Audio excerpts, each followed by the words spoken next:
درې جملې زده کوو په الماني ژبه باندې د سفر باره کې دي. یوه جمله تاسو خپله په کمنټ کې ولیکئ. وایو زه ترکیې ته سفر کوم. زه ترکیه ته سفر کوم. دلته ارټیکل ته مو پام وي دوستانو. دا جمله په الماني ژبه داسې وایي: Ich reise in die Türkei. Ich reise in die Türkei. زه ترکیې ته سفر کوم. که وایو زه په ترکیه کې یم، مطلب فعلا موجود یاستئ، یو ملک وي، دا جمله په الماني ژبه داسې وایي: Ich bin in der Türkei. Ich bin in der Türkei. Ich bin in der Türkei.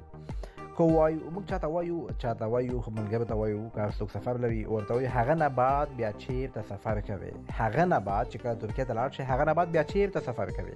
دا جمله سخته جمله ده دوستانو. دوستانو په غوښتنې سره وایي سختې جملې راته وایه چې موږ لیکو.